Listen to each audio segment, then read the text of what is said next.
CBSE English letter H. H for helicopter. H for helicopter. H for hut. H for hut.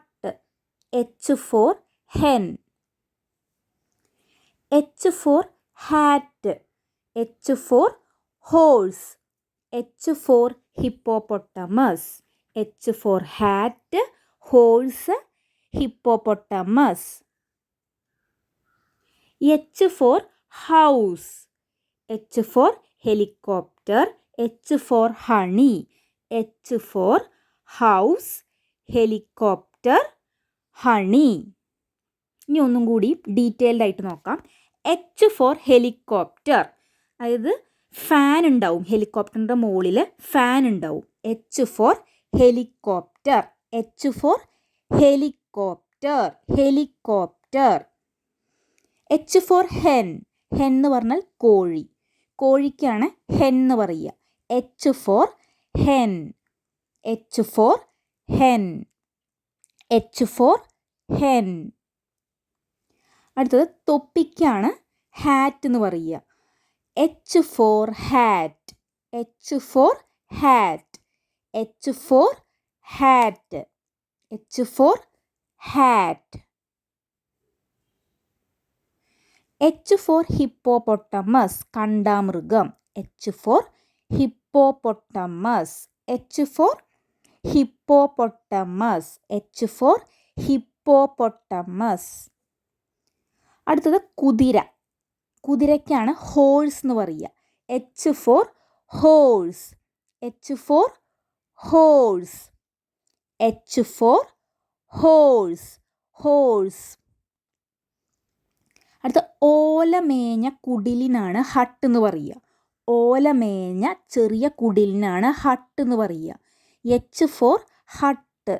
H for hut. H for hut. കുറച്ചും കൂടി വലിയ വീടിനാണ് house എന്ന് പറയുക. വലിയ വീടിന് house. H for house. H for house. H for house, house. അടുത്തത് തേനിനാണ് honey എന്ന് പറയുക. തേനിനാണ് ഹണി എന്ന് പറയുക. H for honey. തേനീച്ചയുടെ നിന്നാണ് തേൻ ഉണ്ടാവുക, അതിനാണ് ഹണി എന്ന് പറയുക. H for honey, മധുരമുള്ള ഒരു സാധനമാണ് ഹണി. തേനീച്ചയുടെ അതിൽ നിന്ന് കിട്ടുന്ന സാധനമാണ് honey. H for honey. H for honey. H for honey, honey. ഇനി വൊക്കാബുലറിക്ക് വേണ്ടിയിട്ട് കുറച്ചുകൂടി കൂടുതൽ വാക്കുകൾ നമുക്ക് പരിചയപ്പെടാം. ഇത്രയും കൂടി കുറച്ചും കൂടി വാക്കുകൾ വൊക്കാബുലറി ബിൽഡ് ചെയ്യാൻ വേണ്ടിയിട്ട് നോക്കാം.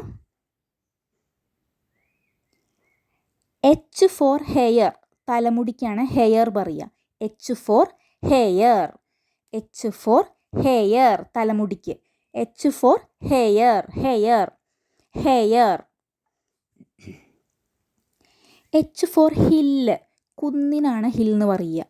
കുന്ന്, ഉയരത്തിലുള്ള കുന്നിനാണ് ഹിൽ എന്ന് പറയുക. H for hill. H for hill, hill. H for horn, ശബ്ദം ഉണ്ടാക്കണ ആ സാധനമാണ്, കാറിലൊക്കെ ഉണ്ടാവണ ആ സാധനമാണ് ഹോൺ, സൗണ്ട് ഉണ്ടാക്കണ അത്. H for horn.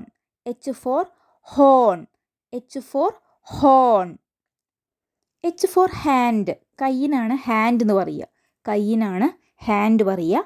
H for hand. H for hand. H for hand, hand. Thank you.